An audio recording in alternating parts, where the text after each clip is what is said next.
तो जैसे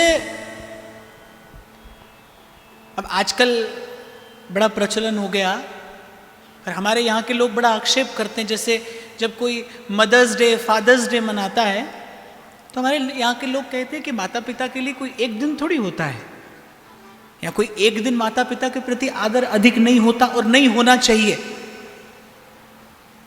तो ठीक इसी प्रकार, इसीलिए मैंने कहा कि गुरु की पूजा के लिए, गुरु के धन्यवाद के लिए कोई एक दिन निश्चित नहीं होता और नहीं होना चाहिए।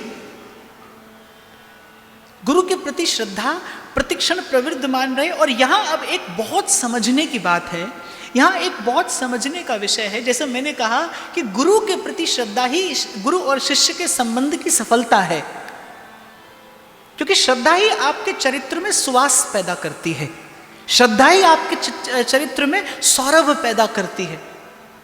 जब से मैंने ये यात्रा आरंभ की तब से आप लोगों के साथ मैं गाता आ रहा हूं, तब से मीरा पुकार उठी गिरधर गोपाला, ढल गया अमृत में।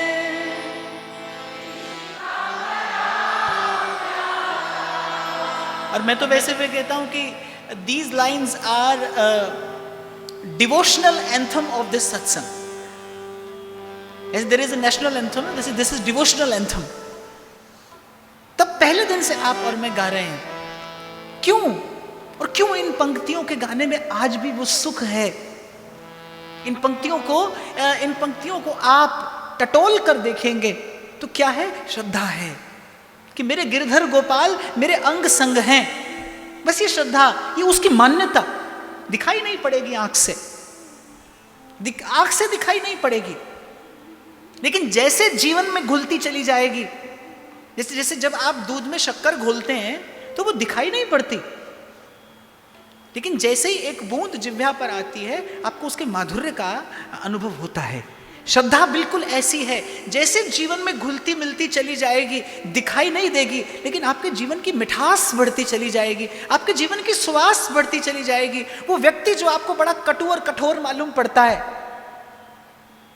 आप देखेंगे कि जैसे ही प्रभु के प्रति श्रद्धा, प्रभु के विधान का आदर आपके जीवन में आएगा, वो कटुता, वो कठोरता आपका स्पर्श नहीं करेगी, आप अछूते रहेंगे उससे।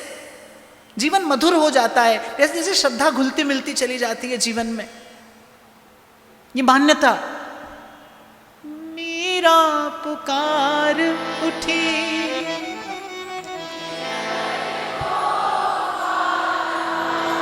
और मैं तो कहता हूं इन पंक्तियों में जो संदेश देना चाहता है देने वाला, ढल गया अमृत में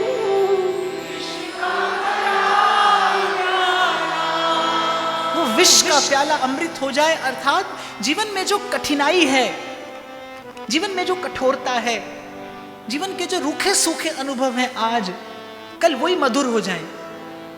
कबीर के जीवन में ऐसा कुछ घटा, तभी कबीर ने कहा, सुख के माथे सिल पड़े जो नाम हृदय से बलिहारी उस दुख के जो पल पल नाम रटा। उसके जीवन का दुख कितना मधुर है कि वो कह रहा है बलिहारी उस दुख के जो पल पल नाम रटा है। फिर से स्मरण करूंगा आज मैं एक बड़ी पवित्र विभूति का।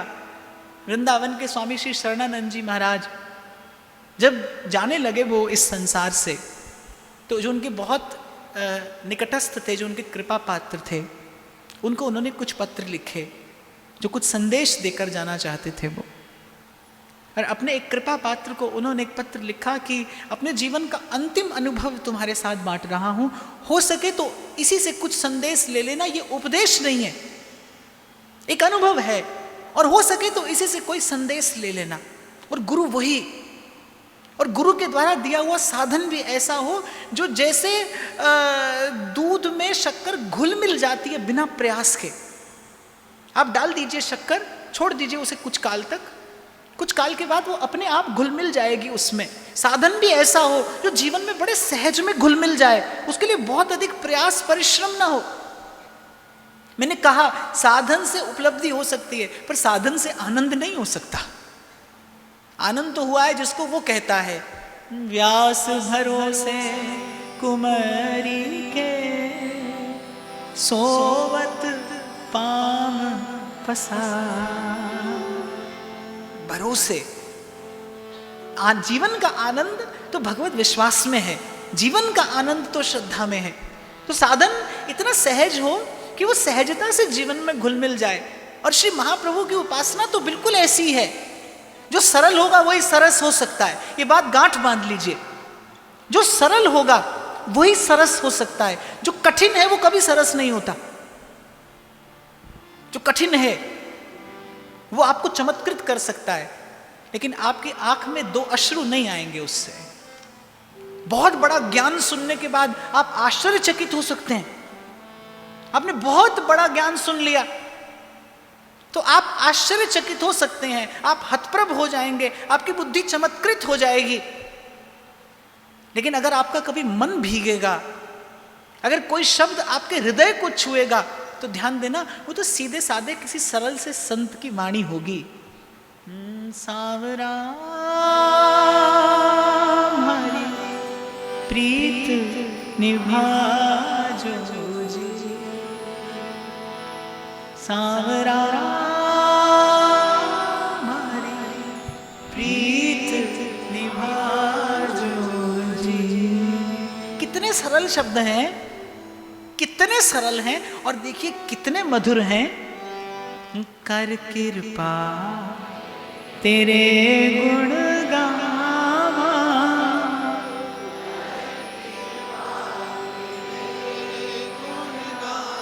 so capable to touch the deepest chord of your inner self। आपकी अंतर आत्मा को छूने वाले शब्द हैं, और कितने सीधे कितने सरल। नानक नाम जपत सुख पावा, नानक नाम जपत सुख पावा, कर कृपा तेरे गुण गावा, कर कृपा तेरे गुण गावा। तो एक बात, ये सिद्धांत है, ये प्रकृति का नियम है, इसको गांठ बांध लेना कि जो सरल होगा वही सरस होगा। सरल हृदय में ही रसानुभूति होती है। इसीलिए भगवान ने बड़े 2 टूक शब्दों में कहा, निर्मल मन जन सो मोहि पावा। इसलिए मैं बार बार कहता हूं, निश्चलता जीवन की सर्वश्रेष्ठ उपलब्धि है, सब सर्वश्रेष्ठ। सब तो महंगी हुंदी मासूमिया, सोने तांज लो पतेरे। सरलता, और सरल हृदय ही श्रद्धालु हो सकता है, और सरल हृदय को ही विश्वास भी प्राप्त हो सकता है। तो टटोल कर देखिए, इन पंक्तियों में श्रद्धा ही है जो कटुता को मधुर बना सकती है। मैं तो एक बात जानता हूं भाई, मेरे पास तरह तरह के लोग आते हैं, कुछ स्वीकार करते हैं भक्ति को, कुछ नहीं भी स्वीकार करते। ऐसे लोग भी अपने प्रश्न लेकर आते हैं। मैं कहता हूं कि बुद्धि से कितना भी तर्क कर लो, बुद्धि से कितने प्रश्न उत्तर आप कर लीजिए, पर मन का सुख लाएंगे तो कहां से लाएंगे बताइए। मैं भी जानना चाहता हूं, सकारात्मकता, पवित्रता, निश्चलता, वो मन का सुख, मन का रस आप लाएंगे तो भक्ति के अतिरिक्त कहां से लेकर आएंगे? कौन देगा आपको? अंधकार से लड़ना हो तो हाथ में शस्त्र लेकर अंधकार से नहीं लड़ा जाता, दीपक जलाया जाता है। और राम नाम मणि दीप धर, पलटू साहब कहते हैं कि मन के अंधकार को दूर करने के लिए कौन सा दीपक है? दीपक बारा नाम का, महल भया उजिया, सतगुरु ओ महाराज मोटे नाम। इसलिए मैंने आज कहा था भाई मुझे आज कुछ नहीं करना, मुझे सब संतों का धन्यवाद करना है। व्यास जी कहते हैं संत सब है गुरुदेव है। गुरु के प्रति सच्ची श्रद्धा, गुरु के प्रति सच्ची कृतज्ञता यही है कि एक निष्ठ होकर साधन किया जाए। मैं बात कर रहा था स्वामी शरणानंद जी महाराज की, कि उन्होंने कहा कि ये उपदेश नहीं है, ये संदेश है। और संत के जो देने की विधि होती है ना, वो यही होती है। संत उपदेश नहीं करता, वो तो संदेश देता है अपनी वाणी से, अपने अनुभव से। उसने कहा बस एक मेरा जीवन का अनुभव है, हो सके तो तुम इससे कुछ चुन लेना। अपने एक बड़े कृपा पात्र को उन्होंने ये पत्र लिखकर भेजा और कहा कि वो प्रज्ञा चक्षु थे, सूरदास थे। कहा कि मुझे जीवन में बहुत सहयोगी मिले, जनमानस ने मेरी बहुत सेवा की। पहले दिन से लेकर अब तक की इस यात्रा में जो जो मेरे सहयोगी हुए, मैं उन सब का ऋणी हूं, मैं उन सब के प्रति कृतज्ञ हूं, सबका धन्यवाद करता हूं। पर अगर मैं ऋण नहीं चुका सकता किसी का, तो अपने जीवन में बार बार आने वाले उस दुख का ऋण मैं नहीं चुका सकता जिसने मुझे दुखहारी भगवान से मिला दिया। वो दुख नहीं होता तो दुखहारी भगवान भी नहीं मिलते। बस यही लक्षण है आपके शिष्य होने का। आप सत शिष्य हो गए हैं। संसार नहीं बदलेगा, कभी नहीं बदलेगा। जिस दृष्टि से आप संसार देखते हैं, आपकी वो दृष्टि बदल जाएगी, आपका दृष्टिकोण बदल जाएगा। संसार की कटुता आपको मधुरता लगने लगेगी। बलिहारी उस दुख के जो पल पल नाम रटा। और मैंने तो भाई पहले दिन से एक ही बात आपसे सदा कही है और सदा कहता रहूंगा, क्योंकि मुझे भी जीवन में अगर कुछ मिला है तो वो किसी एक ही भाव का अनुसरण करके, अनुकरण करके, अनुगमन करके मिला है। हरि नाम से नेह पले तो पालिए, सेवा में देह गले तो गालिए। जिह्वा पर इनका नाम हो, श्री राधा वल्लभ लाल को हृदय ध्यान मुख नाम। और गाया गाया हरि गुण गाया, और काल व्याल सो बाँची। श्रद्धा ही है आपके हृदय में। और दूसरी बात मैं यहाँ निवेदन कर दूं, आप जितने लोग यहाँ पर बैठे हैं उनमें से कोई ऐसा नहीं है जिसके हृदय में श्रद्धा न हो। चूक कहाँ होती है आपसे और मुझसे कि श्रद्धा जहाँ नहीं लगानी चाहिए वहाँ लगा बैठते हैं। भूल होती है, भूल का परिणाम भ्रम है। भूल होते ही जैसे ही आप भूल कर बैठते हैं, भूल का परिणाम क्या है? भ्रम। और जैसे रस्सी में सांप का भ्रम हो जाता है कभी, तो क्या होता है? भयभीत हो जाते हैं आप। वो सांप नहीं है, वो रस्सी है। एक क्षण के लिए आपको भ्रम हुआ। भूल का परिणाम भ्रम, और भ्रम का परिणाम भय, और भय का परिणाम भटकाव। जब भयभीत होते हैं आप, तब आप सही मार्ग का चयन नहीं कर पाते। और ये सब आरंभ होता है कहाँ से? एक छोटी सी भूल से। इसीलिए संत की वाणी कहती है, भ्रम भूल में भटकते उदय हुए जब भाव, मिला अचानक गुरु मुझे, लगी लगन की ला। भ्रम भूल में भटकते। और जैसा मैंने कहा, अंधकार का एक ही तो उपाय है, प्रकाश। और प्रकाश की बात नहीं, सीधे सीधे प्रकाश। कोई आपके उर अंतर में सीधे सीधे अपने अनुभव की उजास करके आपको एक बार दिखा दे कि आपको अगला पग कहां रखना है, आपका मार्ग क्या है। और मैं तो कहता हूं, गुरु जीवन में आ गया है, आप शिष्य हो गए हैं।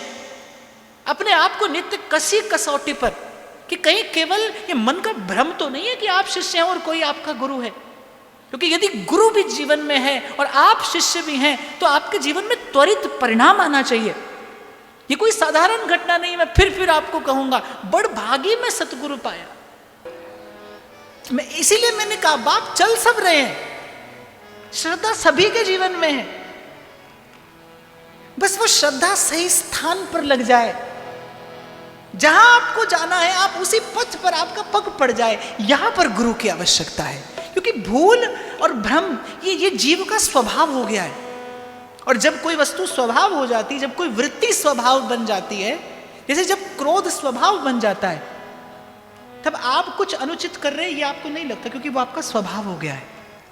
जब भी कोई वृत्ति स्वभाव बन जाती है तो वो अनुचित भी हो तो उचित लगने लगती है, क्योंकि जन्म जन्म से ये माया श्री कृष्ण की मोयो सब संसार, जन्म जन्म से भूल और भ्रम ये आपका मेरा स्वभाव बन गया है। इसीलिए भूल भूल नहीं लगती, भ्रम भ्रम नहीं लगता। और मैं तो कहता हूं कि सारी बड़ी बड़ी बातें एक तरफ अगर हम रख दें, एक ही तो रोग लगाए जीव को, किसी को अपना माने बिना जीव रह नहीं सकता। ये जीवन का सत्य है। Deep down we just want to be loved. एक सत्य है जीवन का, वो आप हो या मैं हूं, भीतर से कहीं ना कहीं मन प्रेम चाहता है। We just want to be loved.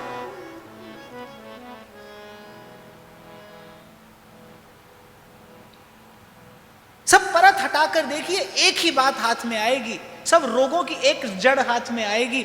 अपना माने बिना जीव रह नहीं सकता, प्रभु मिले नहीं और संसार को अपना मान बैठा। और बस यहीं से मोह सकल व्याधिन कर मूला, और तिन ते पुनि उपजई बहु सूला। अब तो कोई आए और मन का ये संशय, मन की ये दुविधा, कोई आए जो जीवन की भूल सुधार दे। बस यही गुरु का एकमात्र कार्य है कि वो बस आपकी भूल सुधार दे। इसलिए मैंने कहा कुछ नहीं बदलेगा जीवन में। और मैं तो कहता हूं कि साधन भी ऐसा हो जो इतनी सरलता और सहजता से घुल मिल जाए जीवन में। एक अध्यापक की कक्षा में यदि 40 विद्यार्थी हैं तो उन 40 विद्यार्थियों की योग्यता अलग अलग होती है। वो सभी एक योग्यता के विद्यार्थी नहीं होते, लेकिन शिक्षक जो समझा रहा है वो 40 के 40 विद्यार्थियों को समझ में आ जाए, ये शिक्षक की सफलता है। ये शिक्षक की योग्यता है कि वो जो समझा दे वो सभी समझ लें। साधन इतना सरल, इतना सहज हो कि आपके जीवन में घुल मिल जाए, बड़ा बोझ ना हो कहीं कि 4 पग चल के आप थक जाएं, 4 पग चल के आप थक जाएं। और भाई पहले दिन से इसीलिए मैं तो केवल यही संदेश आप सब लोगों को देता आया हूं, और आगे भी जब तक मुझे अवसर मिलेगा मैं देता रहूंगा कि बिल्कुल नहीं भागना संसार से। बस स्वर सुनना गुरु का, उस स्वर की चेतना का अनुभव करना, भागना नहीं, बस जाग जाना निद्रा से। तन गुदड़ी मन धागा, हरि रंग लागा री मन नाम रंगना। और कभी कभी पीछे पीछे चलना भी अच्छा होता है, कभी कभी पीछे पीछे चलना भी अच्छा होता है। तो यहां आकर गुरु की आवश्यकता है। बिखरे हैं तो मन के हैं, और कोई एक सूत्र में पिरो दे तो माला है, सुमिरन के काम आती है, सुमिरन के काम आती है। ऐसे ही कोई एक जागा हुआ प्रभु इस संसार में भेजते हैं, और वो जाने कितने भूले भटके जीवों को सुमिरन की, सत्संग की सेवा के सूत्र में पिरो देता है। पहले जीवन बिखरा था, बस भूल सुधार दे जो जीवन की, भूल सुधार दे जो जीवन की, बड़ी विनम्रता से, बड़ी कृपा से, बड़ी करुणा से, बड़ी सहजता से जो जीवन की भूल सुधार दे। मुझसे कोई पूछे ना गुरु करता क्या है, तो मैं तो यही एक पंक्ति जानता हूं जिसने आए और जीवन की भूल सुधार दी। मन कहीं और लगा था, कहीं और लगा दिया, श्रद्धा कहीं और लगी थी, कहीं और लगा दी, प्रेम कहीं और लग रहा था, और उसे उठाकर बस एथो पुटना ते एथे लाना। मेरे लिए तो ऐसा था, एथो पुटना ते एथे लाना, पर उनके लिए बड़ा सहज था, उनके लिए बड़ा सहज था। बस कृपा भरी एक दृष्टि हुई, तन गुदड़ी मन धागा, हरि रंग लागा री माई, नाम रंग ला। तन गुदड़ी बंधन धागा, हरि रंग लागा रे भाई। नाम रंग लागा भाई, राम रंग लागा। नाम रंग लागा भाई, नाम रंग लागा। नाम रंग लागा भाई, राम रंग लागा। नाम रंग लागा भाई, राम रंग लागा। कहत कबीर सुनो भाई साधो, कबीर सुनो भाई साधो, कहत कबीर सुनो भाई साधो। कबीर सुनो भाई साधो। मन का संशय भागा, हरि रंग लागा रे भाई, नाम रंग लागा। मन का संशय भागा, हरि रंग लागा रे भाई, नाम रंग लागा।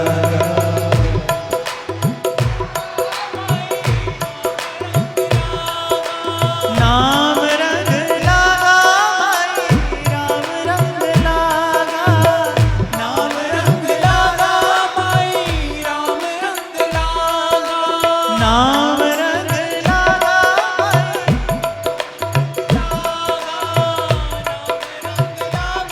भाई। इसलिए गुरु ये नहीं कहेगा कमाई नहीं करना। आप कहो महाराज पूरा जीवन कमाना सिखाया, अब क्या ऐसे ही छोड़ दे? बिल्कुल मत छोड़िए। पर जैसे अपने लाभ का विचार करके खूब कमाया, पर संत की बात सुनिए। कबीर साहब कहते, कबीरा सो धन संचिए जो आगे को जाए। कबीरा सो धन संचिए जो आगे को जात। गठरी सिर पे लाद के को न देखा जात।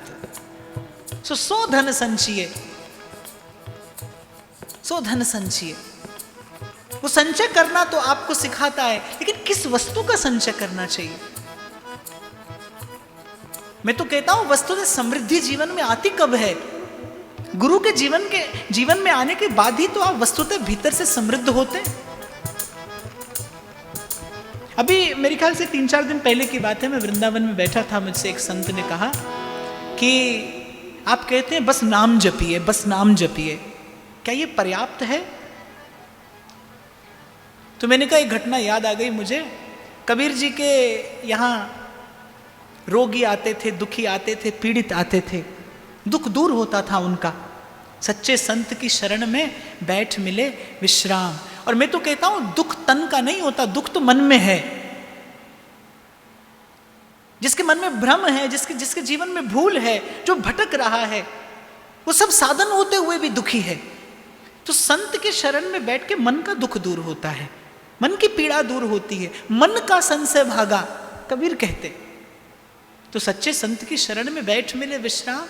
अब कुछ लोग इसको चमत्कार समझ सकते हैं कि कबीर जी छू देते होंगे, रोग अच्छा हो जाता होगा। पर मैं समझता हूं कि कबीर जी के निकट आकर, कबीर जी के आभा मंडल में बैठकर वो व्यक्ति भीतर से इतना सुदृढ़ हो जाता होगा कि अपने प्रारब्ध को स्वीकार करने की क्षमता उसमें आ जाती होगी।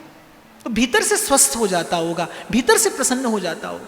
और कोई बड़ी बात नहीं है, कबीर जी जैसा अवतारी पुरुष किसी को स्पर्श करे, उसका तन भी भला चंगा हो जाए, कोई बहुत बड़ी बात नहीं है। संतों में ऐसी शक्तियां होती हैं, संत अपनी दृष्टि से, अपने संकल्प से कल्याण करते ही हैं। अनेकों उदाहरण हैं।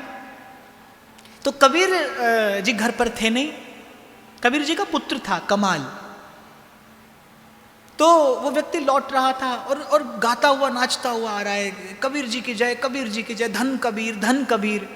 रास्ते में कबीर जी मिल गए। अब कबीर जी का दर्शन कभी किया नहीं था, तो श्री कबीर जी ने कहा क्या हुआ भाई, बड़ा कबीर का गुणगान कर रहे हो। बोले महाराज तन मन से स्वस्थ कर दिया कबीर जी ने। ऐसा क्या किया? तन भी रोगी था महाराज, मन भी रोगी था, बस 3 बार हरि का नाम लिया और तन मन से मुझे स्वस्थ कर दिया। अब जब श्री कबीर जी घर पहुंचे तो अपने पुत्र पर बड़े क्रोधित हुए। बोले कबीर का पुत्र होकर भी तुमने हरि नाम की महिमा नहीं जानी, नहीं समझी। तो बोले सो कैसे? बोले एक रोगी का रोग दूर करने के लिए तुम्हें 3 बार नाम लिया, अर्थात तुम्हें नाम में विश्वास नहीं है, तुम नाम की महिमा नहीं जानते। इसीलिए तुमने 3 बार नाम लिया। अरे उस रोगी का रोग दूर करने के लिए नाम लेने की आवश्यकता नहीं थी, केवल नाम स्मरण से वो व्यक्ति स्वस्थ हो जाता, नाम का आभास मात्र उसे स्वस्थ कर देता। राम नाम में राम को सदा विराजित जान। आप मुझे बता दीजिए, आज मैं सीधा प्रश्न उत्तर करने के लिए भी आया हूं। आप मुझे बता दीजिए, कोई आप में से यहां ऐसा बैठा है जिसको नाम जपने में भी असुविधा हो? सेवा में असुविधा हो सकती है, आपके पास समय हो भले ना हो। मैं आपको कहूं आप खूब अध्ययन करिए, आप कहें महाराज इतना समय नहीं है, व्यवहार है, सब कुछ है, क्या करें? लेकिन कौन ऐसा है तो ये कह दे नाम जपने में असुविधा है? और श्री सेवक जी ने तो आरंभ किया अपनी वाणी का कहां से? श्री हरिवंश चंद्र शुभ नाम, और विश्राम दिया कहां पर? कह वाणी हरिवंश की, और बोले ये भी ना हो सके तो फिर कह हरिवंश ही नाम। और श्री महाप्रभु जी का सिद्धांत, महाप्रभु जी जैसी करुणा तो आपको अन्यत्र कहीं देखने को नहीं मिलेगी। श्री महाप्रभु जी तो अपना सिद्धांत देते, बोले भैया सकहीं तो सब परपंच तज, कर सके तो कर, छोड़ सके तो छोड़ दे, बहुत अच्छा है, और न छूटे, सकहीं तो सब परपंच तज। इसलिए मैंने कहा शिक्षक वही, अध्यापक वही जो अपनी कक्षा के सब विद्यार्थियों को पढ़ा सके, सबकी उन्नति करा सके। तो आचार्य तो ऐसी ऐसी विधि, ऐसा मार्ग देते हैं। श्री महाप्रभु कहते हैं यही डर ही डरप हरिवंश हित, न अब भ्रम ही गुण सलिल पर, और जिहि नामनि मंगल लोक तिहु, सुहरि पद भज न विलंब कर, और मानुष को तन पाए भजो ब्रिजनाथ को, दरबी लेके मूड जरावत हाथ को। श्री महाप्रभु कहते भैया सकहीं तो सब पर पंचतन। मुझे पंक्ति इतनी प्रिय लगती है कि महाप्रभु ने कहा छोड़ सको तो छोड़ो, और नहीं छूटता वो प्रपंच। जन्म जन्म का रोगी है ये मन, संसार का रोग जन्मों जन्मों से लगा है, नहीं छूटता वो प्रपंच। कहाँ छूटता है? हमारा छूटा? मुझे तो नहीं लगता, अभी तक तो नहीं छूटा। अभी तक तो प्रतिष्ठा प्रिय लगती है, निंदा कटु लगती है, चाहे उस पर प्रतिक्रिया ना दी जाए, पर मन तो अनुभव करता है। आज कोई बहुत प्रशंसा करे तो मन को तो अच्छा लगता है, कोई निंदा करे तो भले, क्योंकि मैं साधु हूं इसलिए मैं प्रतिक्रिया ना दूं, लेकिन मन को तो कहीं ना कहीं वो निंदा के शब्द थोड़े कटु लगते हैं। तो जब तक संसार का सुख दुख प्रतीत होता है तब तक मन चित्त प्रपंच में है, ऐसा ही जानना चाहिए, ऐसा ही मानना चाहिए। लेकिन मेरा आचार्य मुझे सुविधा देता है, वो कहता है कि सकहीं तो सब परपंच तज, और न छूटे तो भी चिंता मत करना, न छूटे तो कृष्ण कृष्ण गोविंद कहे, कृष्ण कृष्ण गोविंद कहे, बस हरि नाम से नेह पले तो पालिए। गाया गाया हरि गुण गाया, गाया गाया हरि गुण गाया, गाया गाया हरि गुण गाया, काल व्याल सो बाछी माई।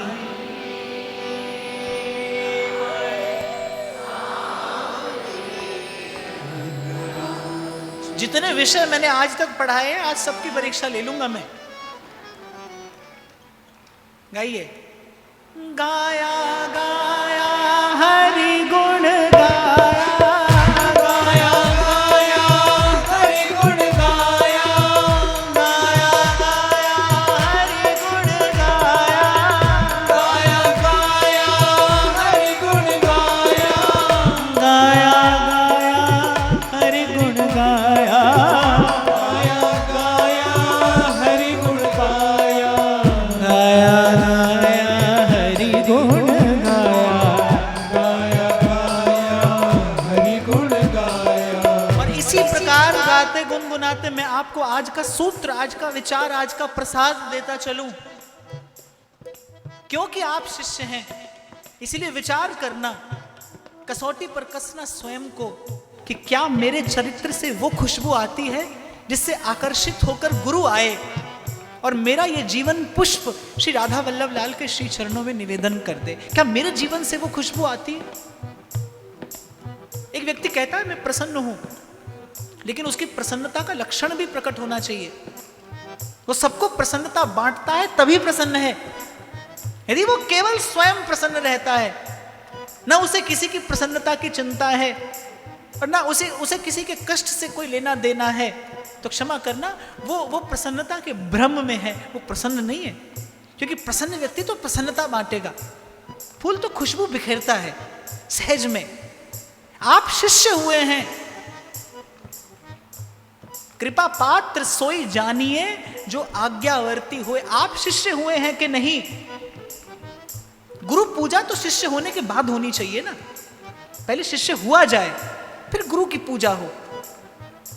और गुरु की जब शिष्य हो जाते हैं आप, तब आप जान लेते हैं। प्रेमी हो जाने के बाद जान लिया ना गोपी ने, यहां दम दम में होते हैं सजदे, सर उठाने की फुर्सत नहीं है। ये तो प्रेम की बात है उधो, बंदगी बस की